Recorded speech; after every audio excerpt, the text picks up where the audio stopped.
Football. I'm sorry I've subjected you now to.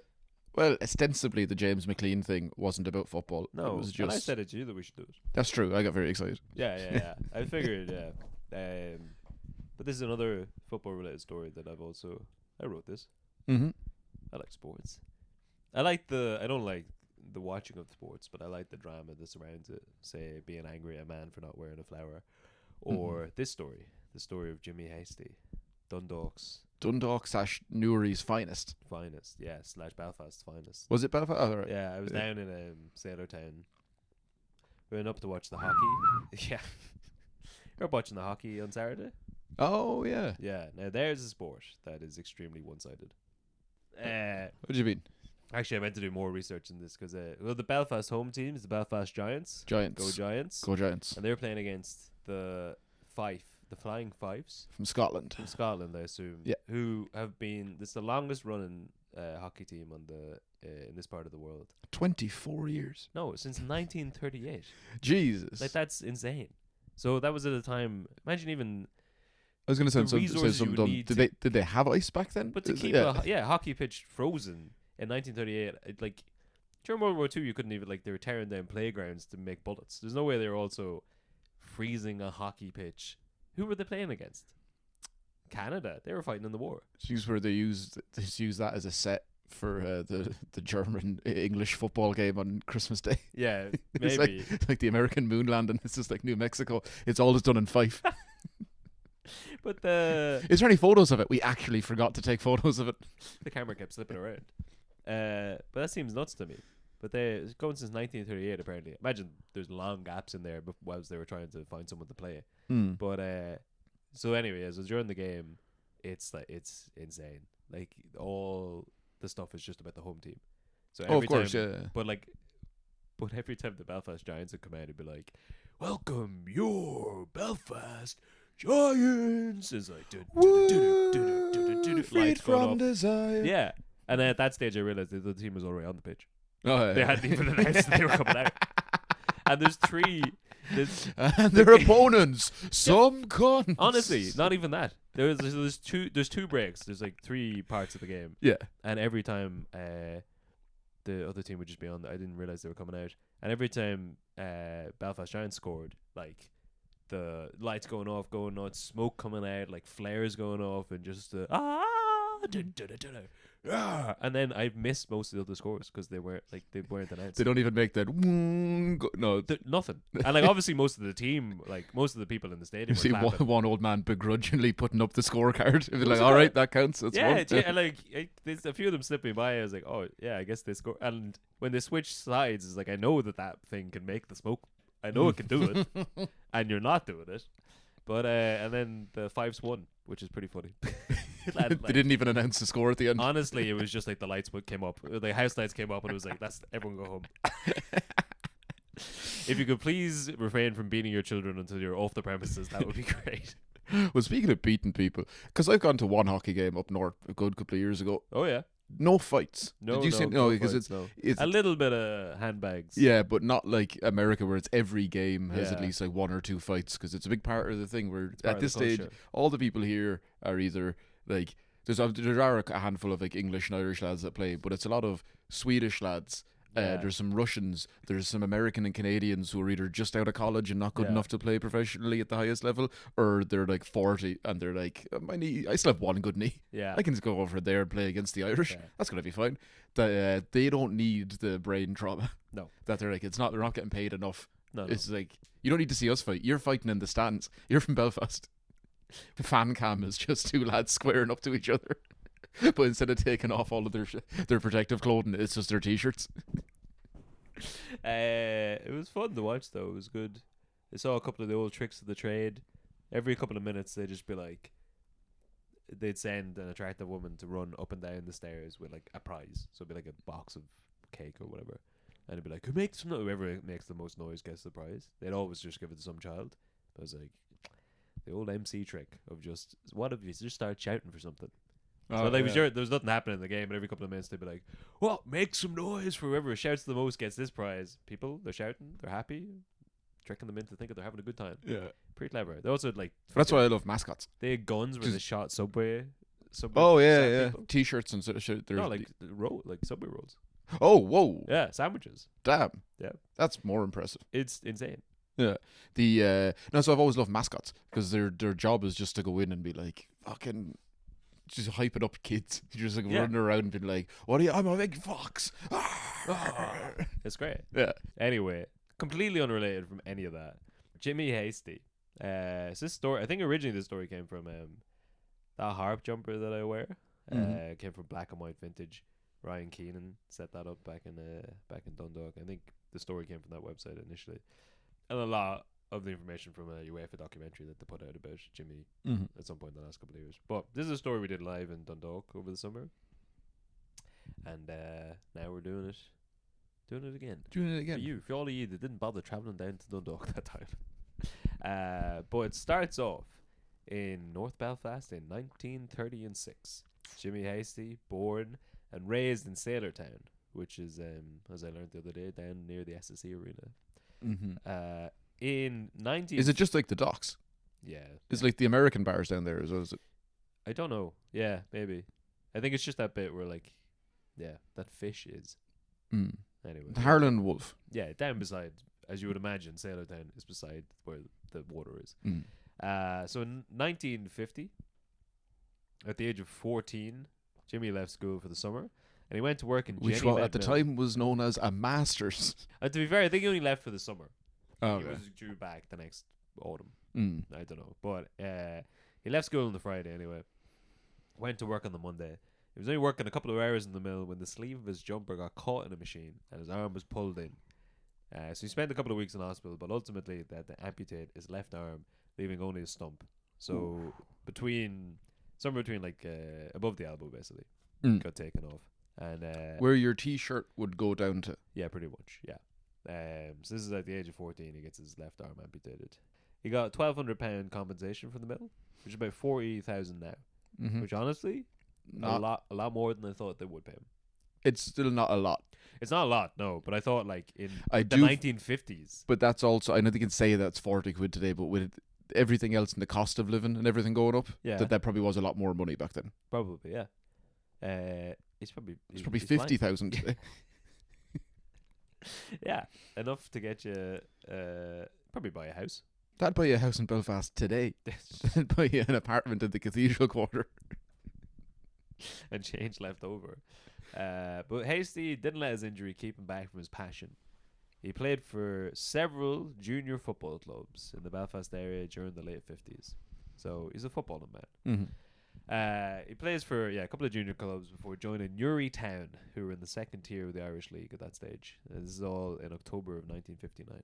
So he's playing for Newry Town. The big leagues. The big leagues. The big second leagues. Do you think they've ever been sponsored by Friar Tuck's? I could only imagine. Yes. Okay. And if anyone does know that and can get me that jersey. During the same period, Jim Malone was an accountant in Dundalk Town.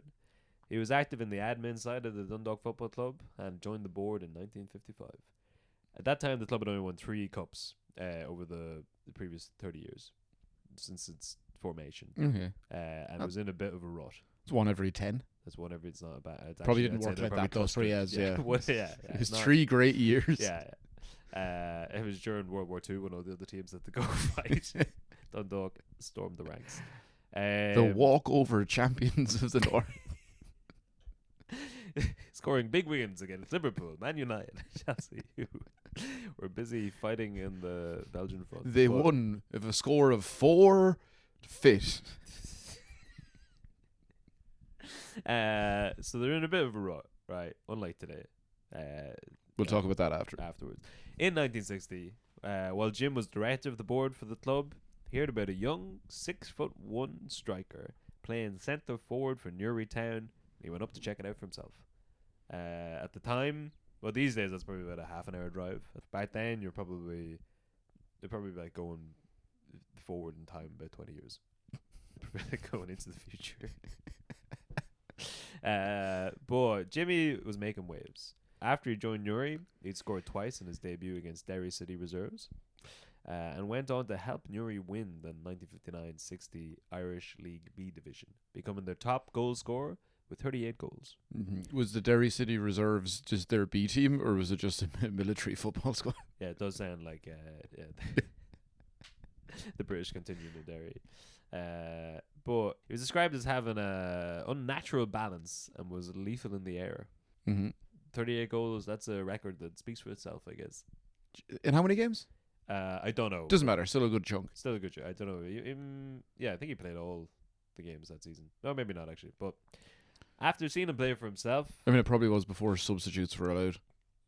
I I should know that, but they are way more recent than you would think. Oh yeah. Yeah. Oh, what did they do before that? If someone got injured, they were just like, No one got injured. no one got They were injured, get men. back up. They What if they had just- to go back and work at the cigarette factory? They bring What the if war cigarette was declared? bring the cigarette factory to them. They're Nice. playing the game. Yeah. Also, just give me 10 minutes. I have to go back and do a shit. Give me an hour. I'll be back. But I will have smokes for every single one of you. So after seeing him play for himself, Jim Malone pitched the idea of Jimmy Hasty to the Dundalk Football Club. The board did not often say no to the chairman, but they did this time. Malone later said that he'd been told, "We are not in the freak show business," which is definitely, that shows up in the documentary. That's definitely the most politically correct way that he was told no. Mm. I'm assuming there was other words said at the time. But so they have another meeting of the board when Jimmy becomes available for transfer, but the rest of the board are still against it. But Jim has such confidence in Hasty that he offers to pay the transfer fee and the first week's wages for Jimmy out of his own money. Probably talking £20. about £20 cash, Mm-mm. cash in hand, old money, sterling. He's tried to give it to him. He's like, oh, fuck, wrong. It's you that. So the board relents, and Jimmy was transferred to Dundalk in November of 1960 after scoring 4 goals in a 5-1 win over Crusaders Reserves for his final game in Newry. So they're really, they're pretty, beggars can't be choosers, I guess. They haven't won anything in ages. They're not doing well, and here's this guy playing extremely well after scoring 4 goals in his last game, and they can't look past it. But he has one arm. But he's from the north. They all have one arm. That's just an old stereotype about Protestants. So in the 1950s, Jimmy had married Margaret Finnegan, who speaks about his transfer in the documentary. She said that he'd never been to Dundalk before, and that he travelled down from Belfast to train and play. So Up and down every day. Like, just a train, I guess. yeah, but it's also strange to be like, not to have travelled to Dundalk. Why? It's like, It's just because you're from there. but he's in Newry. But before I knew you, I'd never been to Dundalk. Yeah, but like that Most people have no reason or or want to go there. Going to Kilkenny. It's way further away from that. It's not. He's in Newry. It's literally like. But he travels to Newry from Belfast and lives in Belfast. Yeah. So he's not going all the way down there, and he's like, you know what I'll do? I'll just double the commute. Yeah. I suppose it's also hard because every time he crossed the border, he had to hold his breath. I was holding him back for the first little while. So, it's his first time in the town. He's getting accustomed to the way of living down there. And in the 1960s, a lot of the club was tied to the Great Northern Railway. So, like, the benches in the grounds were railway sleepers, and the changing rooms were railway carriages. Very autistic coded. James was clean with You're playing in a train station, basically. Also, have I showed you this poem in the Dundalk train station? Yeah. So all the train stations are named after dead Republicans, as you rightly know, which is why we can't build any more until we have another revolution. But the one in Dundalk is named after Tom Clark, the most Fenian of them all. Did I send that to you? Lorcan Collins, who's a very good revolutionary podcast, Yeah. reading Does history tours from the Inter. his history tours from the Inter. The last couple of episodes he put up, I think, were him reading from Tom Clark's jail journal. All right, yeah. Rough. Very, very interesting, but extremely sad. Yeah. But anyway, we named the train station after him. And in the train station, written in the eaves on your way up from the platform up to the car park, there's a poem written there. And I can't figure out where it's from, but it says, your gaze fixed longer than you meant it to. You catch your eye. Look guiltily away. You'll never see that man again. Just basically just throwing salt in the wound of some when you've been on a train, you catch eyes with some handsome stranger. You're like, I should say so. I should do so. I'm always saying I should say so. I bottled it again. And you get off the train and you're beating yourself up, and then here's a poem just calling you a fucking loser. Yeah. Like, well, you blew it. But I mean, alternatively, what you do is you're like, I should go say something, and then you go up and you say, "Go away from me, please," and then you walk off, and you see the other quote that says, "Stop being creepy in public." Yeah, it's not updated. Women don't want strangers talking to them. Well, she kept looking at me. She was, because you kept looking at her. She kept looking to see if that crazy man was still staring at her. But anyway, on the 20th of November 1960, Jimmy made his debut for Dundalk in Oriel Park against Cork Celtic. A lot of people turned out for the curiosity factor. They wanted to see a one-arm player. And this is again from some... Oh, so they build it, it was an event. Yeah. It's the 1960s as well. Just saying, your best weapon, surprise. I would Yeah. have sent him out there, say nothing, first tackle, Yeah. fall down, ref, fucking unbelievable. Guaranteed red card. Minimum yellow. Yeah. Well, I think, again, this is sanitized for the documentary, but I'd say there's a lot of meanness in it. Oh, I'd say, yeah. We're all going down to look at the freak show. But massive turnout. Everyone wants to go. I mean, again, there's not really a lot happening in Dundalk at the time. So they go down to watch. Probably a lot of mean spirit in this in the stands. Probably a lot of people doubting the management's. I mean, nowadays how everyone scrutinizes every football manager's decision about anything. Mm-hmm. Imagine if they've just spent all your money on a one-arm player in the middle of the longest rut you've had in 30 years. You're probably not happy. Yeah. You're probably going down, pocket full of liars, pocket full of coins, going to let the management know what's what. But they filled the stadium. Do you know what people call that? Like when teams go through a really bad period, Yeah. that once you're away from it, separated for a couple of years and you're okay again, Yeah. they call it like the banter era, which is when you're in it and Yeah. you see just how angry young men are and they're screaming Yeah. and there's like 40,000 people in a stadium all verbally attacking a one man Yeah. and his decisions, and then they leave the stadium and they're all screaming and breaking windows, Yeah. and it's like 2 years later like, it's good to look back at the old banter era. The banter era. Well, this was nearing the end of their banter era, all right? But we've got Oriel Park packed out. Everyone looking to see what basically give out to the management for what they've done. But Jimmy, when he's out there, within a couple of minutes, scores a goal. People are like, all right, It's a good start. fluke. Yeah, beginner's luck. Scores another goal. Now people are starting to think, Double lucky. fucking hell, I forgot we could do that. Bloody hell. You didn't tell me he'd be good. He said, Jimmy, that's class. Now, just the next time, do it in the other net. But by God, people are on side now. People went down to see. Onside, that's what they should have been doing for years. That's how they're playing. But they're delighted. The fans are happy. Apparently, after the match, one of the Cork players, Big John Collin, went up to the captain, John Murphy, and said, "Hey, Murphy, where'd you get that one-arm bandit? Give him a message from me. Next time I play against him, I'll pull the other arm out of him." Which We said it a jovial, just sort of banter. That's the banter, Yeah. era, because I'd like to have heard, I'm gonna pull just to be there and be like, I will fucking pull the other arm off. rip the arm off that man. Yeah. But this is being regaled in a funny documentary years later. So and he says to me, he says, "You'll never believe this now." He comes up to me, he says, "I'm gonna I pull know that where man's you arm from the live." socket." Yeah. And sure, he'd be sending bullets back to the wife and kids. They were heady days. You couldn't do it now anyway. But it seems like Malone's faith was vindicated. At the time, Dundalk were near the bottom of the table. Can't imagine. But Jimmy started scoring goals, a thing that no one had thought to do before that, and bringing crowds. He became affectionately known as the one-armed wonder, which is not what they've been calling him before he started scoring said goals. But, again, from Captain John Murphy, he said of him, "Jimmy had a brilliant balance and could score with both feet. A brilliant header of the ball. He had everything you want. Terrible goalkeeper. Terrible goalkeeper."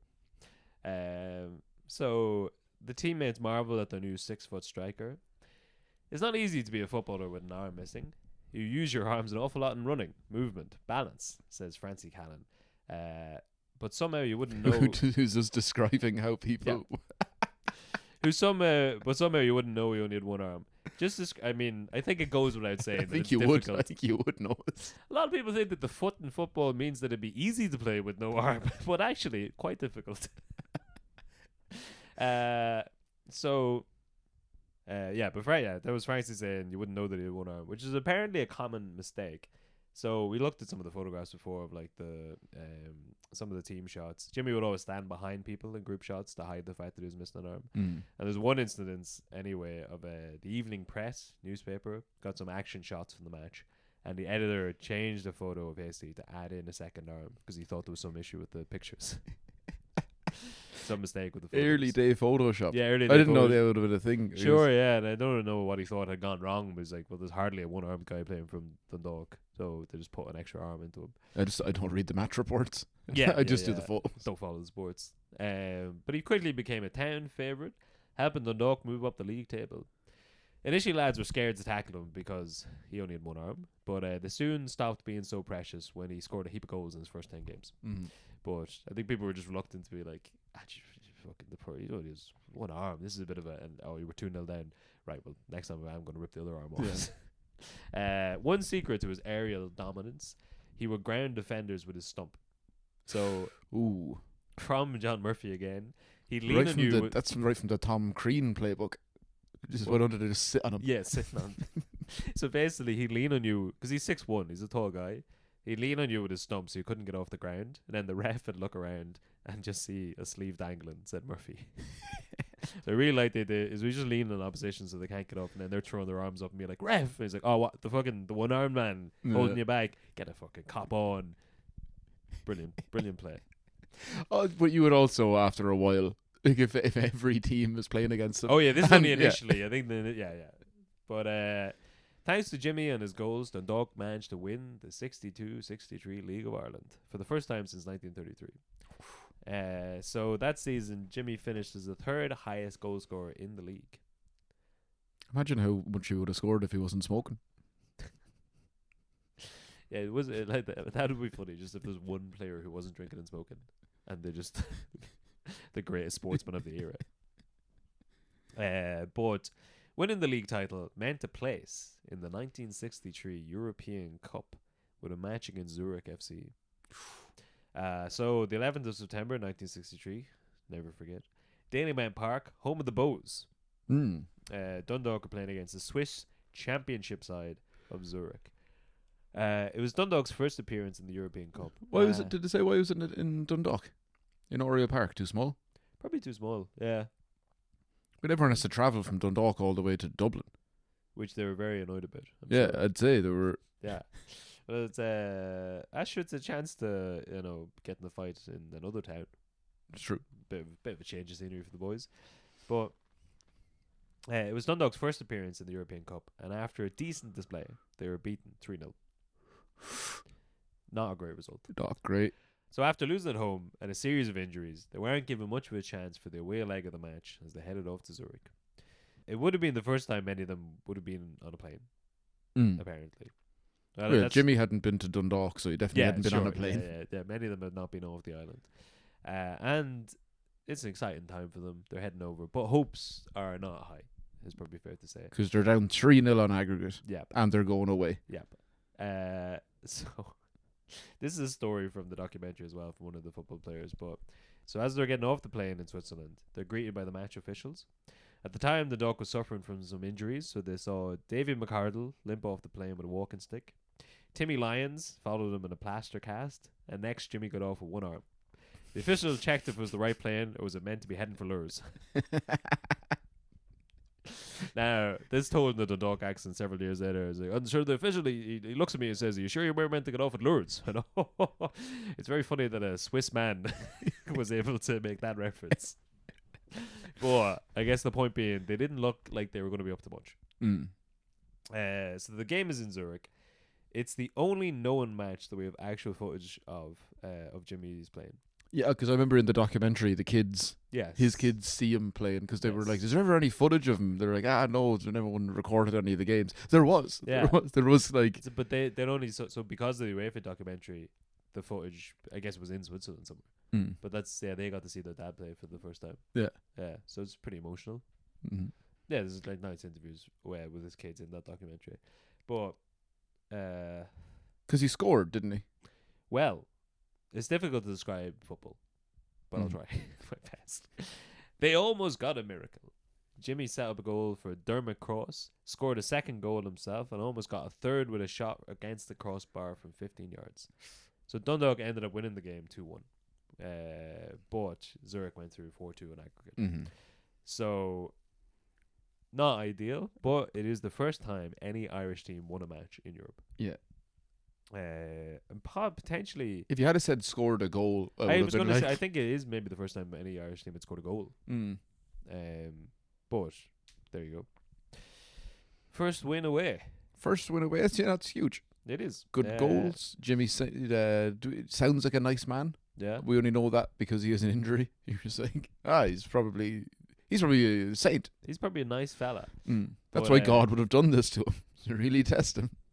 This is my favourite line from the whole documentary. It's like one of the old Dundalk players who's in his 80s now, and he's reliving the glory days, describing the match. And he says, it was the first win away from home by any Irish team. And you know what? It still is. Which is great. That was the first time any Irish team had ever won. And to the day, it still is. Sharp as a whip. Oh. Yeah.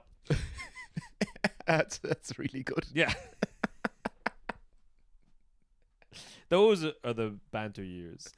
But so Zurich made it into the semi-finals of that year's cup before being beaten by Real Madrid, who then lost out to Inter Milan in the final. So basically, we could have won it. We was right there. Mm-hmm. You know, if it wasn't for whatever happened, probably the curse of the bows.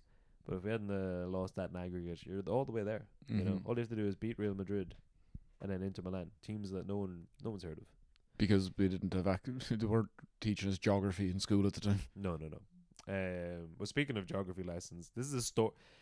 You know, there's a phrase in Ireland: "Don't let the truth get in the way of a good story." Mm-hmm. It's how we base a lot of this podcast off of. The story that someone told me about another time Dundalk was in Europe, I guess, 1976. Dundalk FC travelled to the Netherlands to play against PSV Eindhoven, who I think still have, to this day, a reputation for being scum. Most teams, if you look back through their history, would have not as much as like Tel Aviv. Perhaps, yes. But yeah, most of them have bad blotches on their record. Yeah. But yeah, the season ticket holders. I'll say this: I'm not an Eindhoven fan. Yeah. Well, apparently they went to play Eindhoven in '76, and at halftime, in an attempt to rile up the Dundalk supporters, PSV Eindhoven took out a giant Union Jack into the stand, and then lit it on fire. Because they thought Dundalk was in the UK. No, the Dundalk had to start clapping then. Yeah. You guys are fucking... I don't know what... I don't care what people say about you. I think you're sound. These Eindhoven guys. I don't know. Everyone was fucking telling us a load of pack of lies. Some of the nicest, most gracious hosts we've ever had. The welcome we got, you wouldn't believe it. They were throwing coins out for us so that we could buy ourselves a pint. They lit the Union Jack on fire. Nicest lads. Effigy of the Queen. Wonderful fellas. You know what? I don't even care that King Billy was Dutch. They're good boys. But so they returned from Switzerland heroes. There's another very touching moment in the documentary where the son of the chairman, John Malone, Paddy Malone, he's saying that when him and all the other lads were playing football back then, they used to have like an arm tucked into their jumper to make it look like they only had one arm, so they could play like Jimmy. Which is great.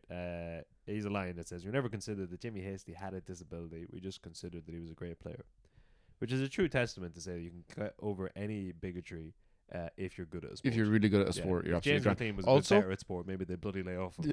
Also, well, actually, I think he actually did that before, where he was getting abusive. I think at some point, I could be misremembering this. I'm fairly sure someone said that he wasn't that good of a player, and then he was like, "I'm a professional football player. I am class at football."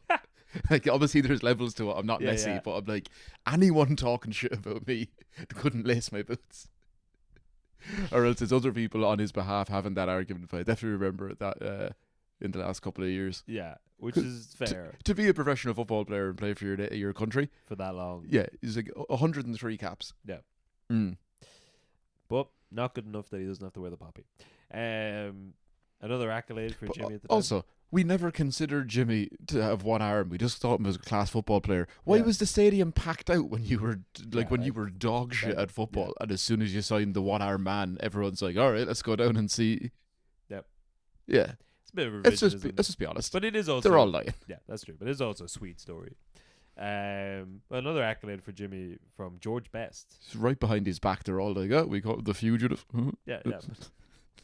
That movie hasn't even come out yet. Yeah, it's a banger. No. But George Best apparently said, "What he could do with a tennis ball, I couldn't do with a football." Shove it up his arse. Play tennis. In the 63-64 But so season, Georgie Best is commenting on Jimmy Hasty. He's talking about him. This is when he would have been. allegedly. Yeah. Yeah. Because what year is this? It doesn't say what year that quote was from, but he would have been playing in the mid-60s, early 60s. Oh, okay, yeah, sure. Best would have been late Yeah. 60s, early 70s. Yeah. So I'm just trying to think because he's also left-footed. Did Yeah. Jimmy have long, wispy, flowing hair and a giant alcohol addiction? Perhaps the second, but not the first. Yeah. No, I don't know. He He's was like a one-armed Georgie Best playing in the League of Ireland, not Yeah. for Man United winning European Cups, but that's basically the same thing. basically the same thing. But they won't have we won't see an airport named after Jimmy Hasty anytime soon. Mm. But the 63-64 season Or Paddy McCourt. was He injury was free. good too. It was good. So when they got back from Europe, basically the 63-64 season, saw an injury-free Jimmy get 35 goals. You got winning the arm back. Apart from that one injury, he got the League of Ireland top goal scorer award that year Mm. with 35 goals. So pretty low scoring league, I guess. But No, that's what? That's so many goals. yeah, but he scored 38 for Newry in the other tier. In a smaller division. Sure, but 38. So sorry, 35. No one scored more than 35 in the entire. Yeah, but also you notice every time you mentioned Newry, Yeah, they were playing like Crusaders reserves sure. or like Derry City reserves. Yeah. Whereas now he's playing in the top league in the big. Like I don't That's know if at the time maybe there was more money up there. Who knows? Yeah. But you're playing against all the big teams. They're like Cork, Longford Town. Sligo. And Cove. seven Dublin teams. That was actually fun when I had to explain to you that there was a second division Yeah. in Ireland. I just assume it's going in real time now. Dundalk just have to drop it out of the first league, and I was like, what happens to them? They all get shot. Where Yeah. do they go? The B League. And, which there is a Oh one. yeah. And you're like, who even plays in that? Yeah. It's like just towns. Yeah. Just like it's. Or as opposed to like Sligo Town. Or yeah. But I mean, that's more like Sligo Town would be a collective of any of the Leitrim, yeah. Roscommon area people that travel to it. You're talking about like Bray or Oh, Cove yeah. or who else? It's like Athlone, Yeah. and you're just like this isn't real. This isn't not. That can't be possible. Like Kilkenny used to have a team, and I think it was just like probably out of a dog track somewhere. It was the same reaction I had when the Pats fans here in Inchicore were going nuts the other day, and I was looking up what was happening, and they'd just beaten the team from the Liechtenstein B League 2-1. I think they were second in the Liechtenstein. Yeah, to be fair, they are in the B League, but they are second place. But you would have swore that they won the World Cup. Like the place was going nuts. Now Yeah. I think there's a lot of money that comes with that. But, There is, yeah. There's a big celebration. Literally any game. If you can just do well, okay, even in the third European competition, Yeah. you're done. That's it. Set for life now. That's what Dundalk thought. We'll see how long that money lasts. Set for life, which means about 6 years. But after 2 injury-restricted seasons, Hasty was released at the end of the 65-66 season. He had made 170 appearances in all competitions in his 6 seasons at Dundalk, scoring 103 goals. Great numbers. Yeah, he won the league, top 4 cup, and Leinster Senior Cup medals, and is the 6th highest goal scorer in the club's history to this day. Isn't it? So easily one of Dundalk's greatest players. Yeah. And all, let's not forget, with one arm. One arm. Another of the But do you think dogs- it's like senses? yeah, Whereas like he doesn't have, like you have to say if you lose your hearing you get better eyesight. yeah. If you lose your left arm, do you just have a left foot on you like a fucking traction engine? I wonder, was there some team out there somewhere that was getting desperate enough? They're like, let's just cut off a fella's arm and see what happens. It worked for Hasty.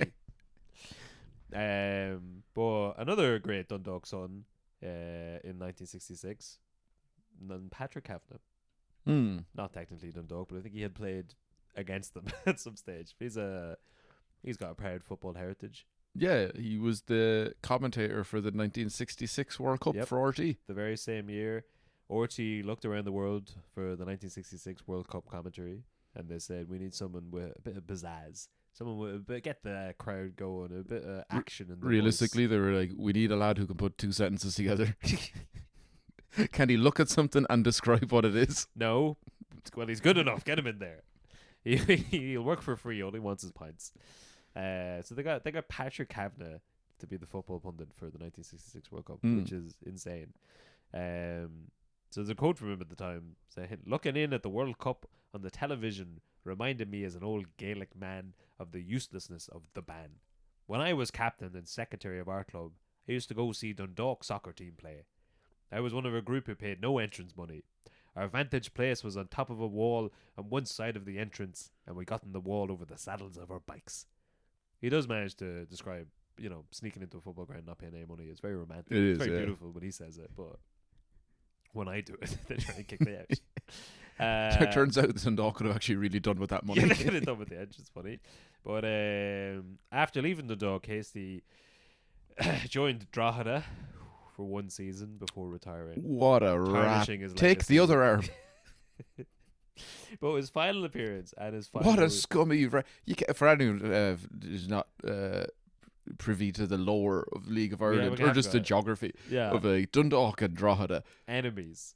they're the two biggest towns in Ireland, Yeah. and they're both in Louth. Neither of them good enough to be a city. They fight for that.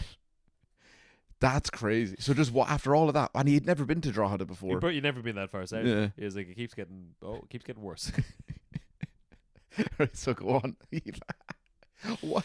Oh, I'd say that's why you won't hear word one mention. No, I don't know. I mean, is that why he's just been buried in the Yeah. the history, in the yeah. annals of time? But honestly, a bit of a misstep. So 178 games, 103 goals, played 2 games for Drogheda. Fuck him. But this is the bit, because we did this live in the Nook, and this didn't go down overly well.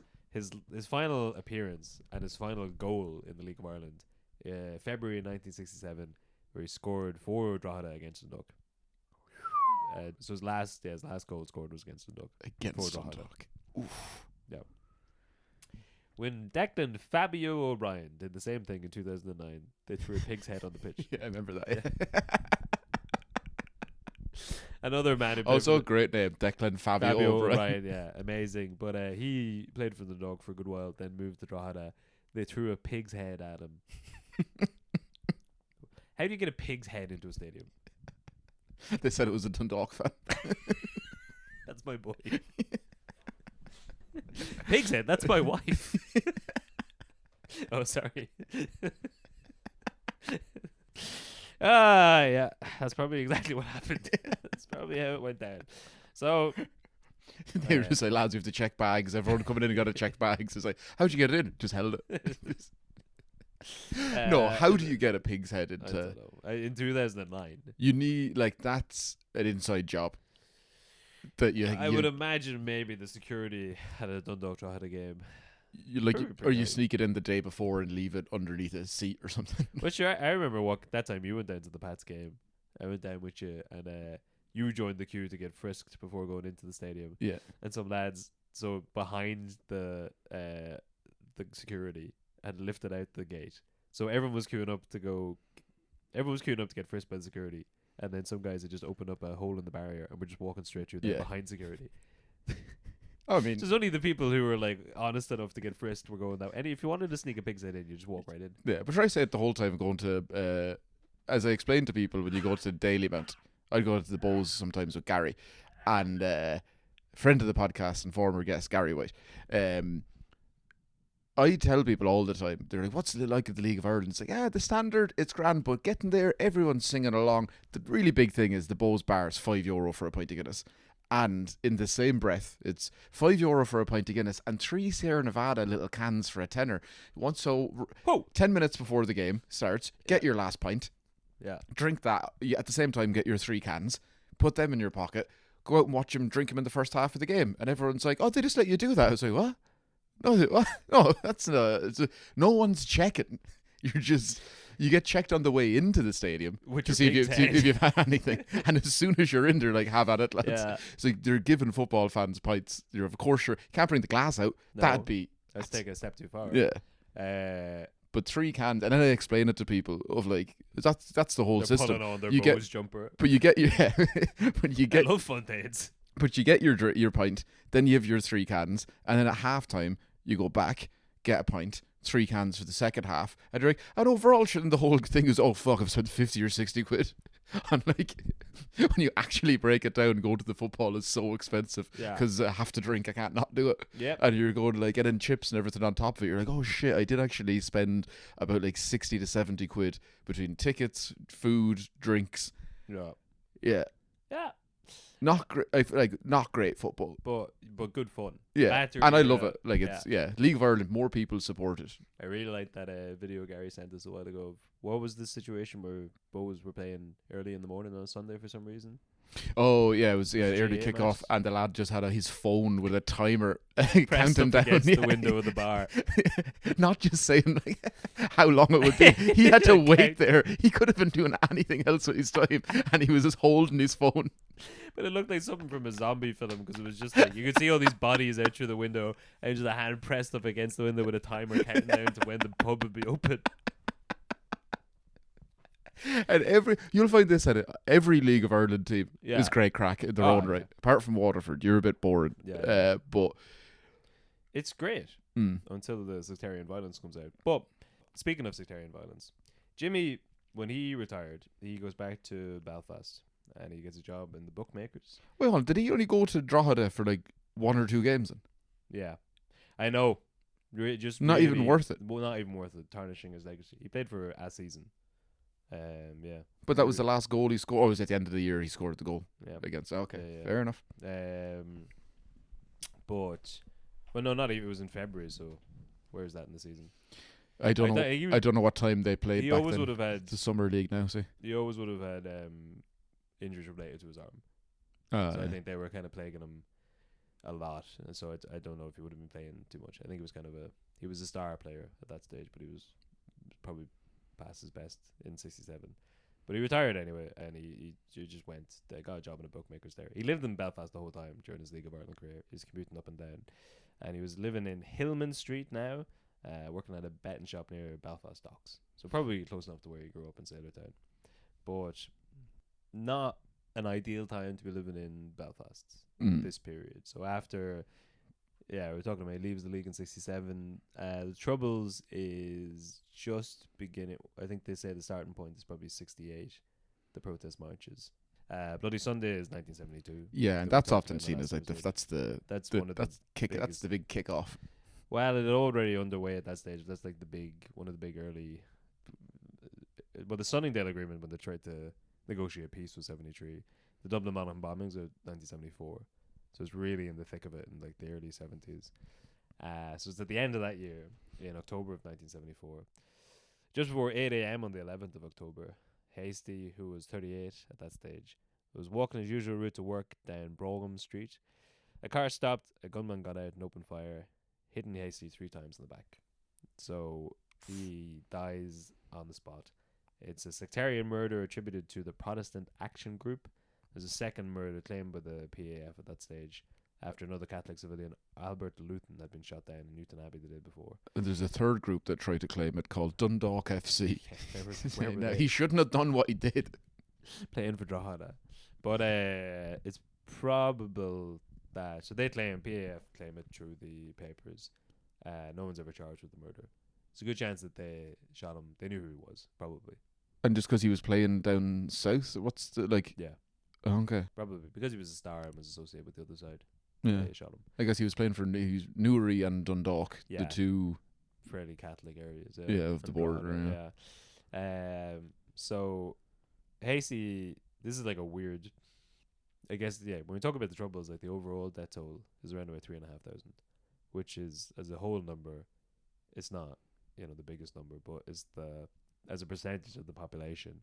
Also, the fact that it's some crazy percentage of them are unsolved.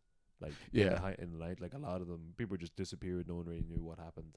So it's a psychological element of it. But because Northern Ireland is also so small, you get a lot of instances like this where a passerby. So when Jimmy gets shot, there's a guy called George Laymore who's just walking by. And he cradles him in his last moments on the pavement, trying to comfort him. And later on, completely unrelated, the IRA murdered Laymore's brother John 14 years later on the 11th of October 1988. Just one of the grim coincidences that happened in the North a lot. Oof. Does that mean he would have heard his last words? Yeah, probably. Yeah. I regret Drogheda. It was the one regret I had. This is a joke that we tried to do on the live show that didn't land very well, but shocker. In the documentary. Can I just say this? A lot of the jokes we made at the live show. The jokes we make at every live show don't land. We like them. Yeah. You should come see the us live. Yeah. I feel like all the bits that we edit out of the show because we don't. And to be fair, it's the same stuff that I edit out and we're like, it's probably not. Yeah, it's probably not alright. We just do that live and people are like, it wasn't okay. But I did try. Because I know when jokes don't work because we laugh and then go, okay, let's take that again though. But in the documentary, they say, the murder obviously had it was a devastating travesty for the family and like football fans. But in the documentary, Paddy Malone says it was the only time I saw my father cry, which is to me pretty funny. To be like, I'm sure that he would have gone through a lot of things in his own life. The only time he saw his dad cry was when a footballer got shot. Yeah, but it's. Again, that's the way men are allowed. That's how men do it. And if he didn't have that, he would have just never cried in his life. Yeah. When his own wife died, he was like, reminds me of that horrible tragedy. When my beloved Jimmy was shot. It's good to laugh. I'll never know love like him again. My wife, two-armed though she was. I see him everywhere. I walk down the street. I see a one-armed man. I think Jimmy.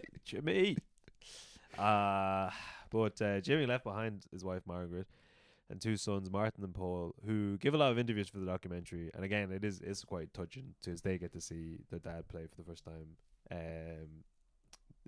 because of this documentary. So they only heard the tales growing up, but they get to see it. So the documentary won a Sportal Award in 2023 for sports documentary, I guess. Very good.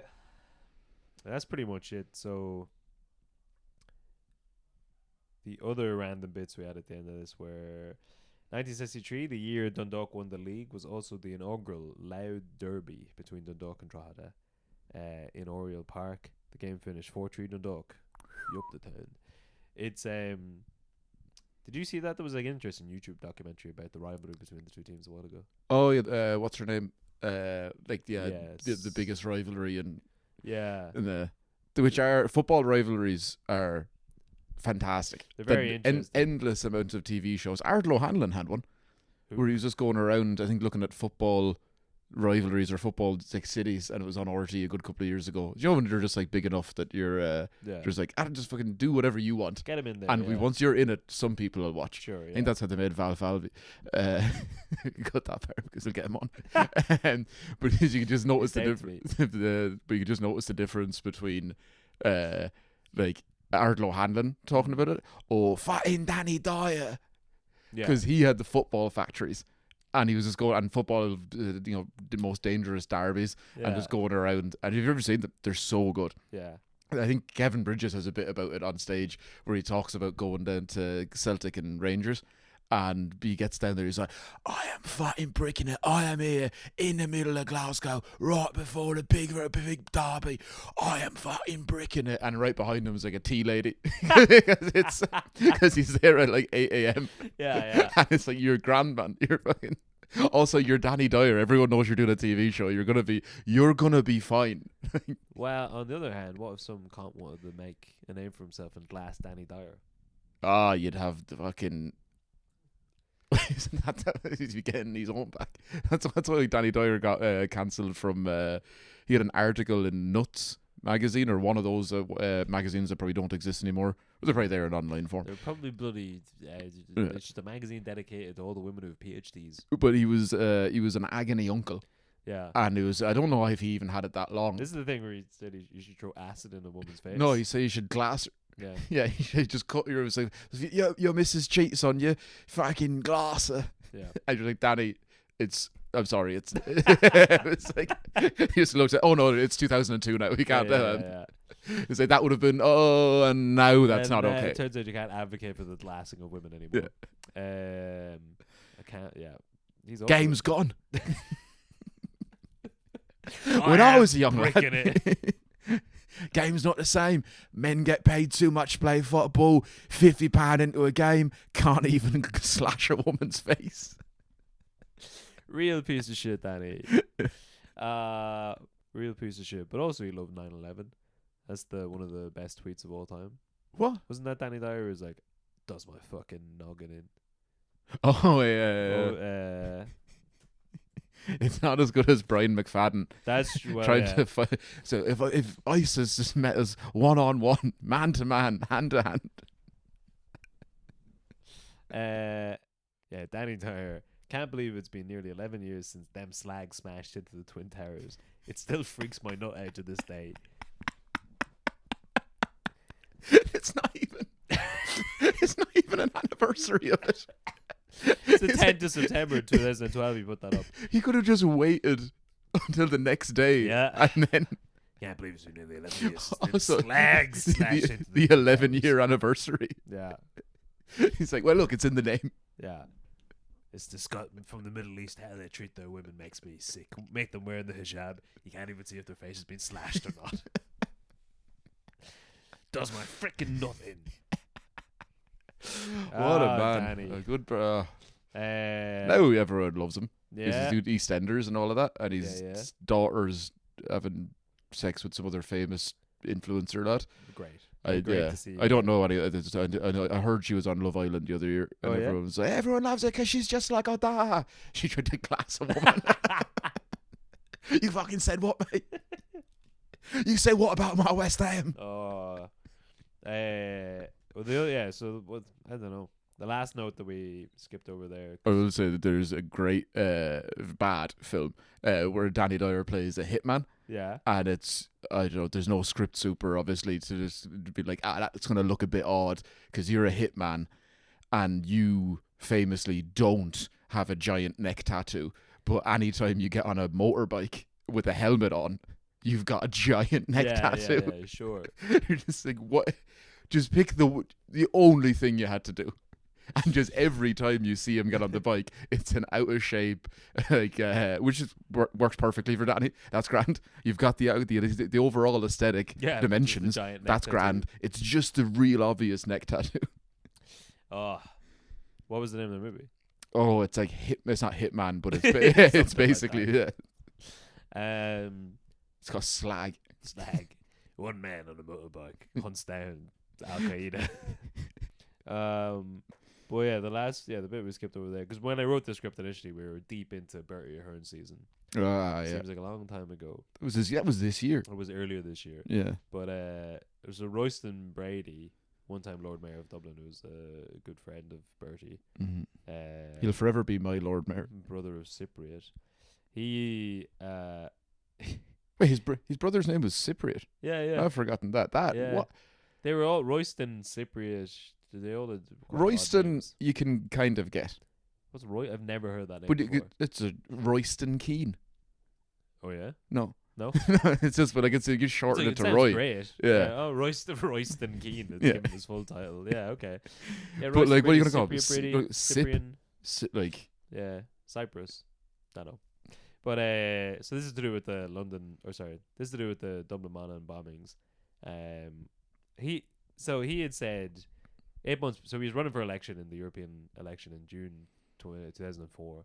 And 8 months before the election, he'd given an interview on Hot Press magazine, who said that his father had told him that his taxi had been hijacked and used in the bombings.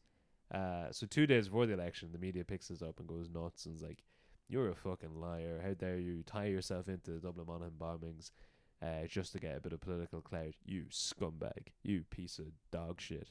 And so he had to apologize before the election. I was like, I'm sorry, maybe my dad told me that story when I was a kid, maybe I misunderstood it, maybe he lied, I don't know, I'm sorry, I didn't mean to offend anyone. He loses the election, and then right after the election, the Irish Times produces a report from its own archives showing that he was right. That Brady's dad, he was assaulted and his taxi was robbed at the time of the bombings, which they had reported on at the time. There's not many parts of the Dublin Monaghan bombings that you get to have a laugh at. It's right, yeah. It's rare that you get to find some fun. Now, it's like it was unlikely that it was connected, but I'm surprised he apologized. It was like 2 days before the election. He was getting hounded, and he was like, "Oh, I guess my dad was a liar. I'm sorry. I guess my old dead dad. I'm sorry about that." And then 2 days after the election, they're like, "Oh yeah, psych. Whoops, you fucking coward. You lost the election and you disgraced your father." You think this is bad? Wait till you see what we do to Sean Gallagher. Yes. But that's the end of the football episodes. The football star with one arm. Good luck. Shafter.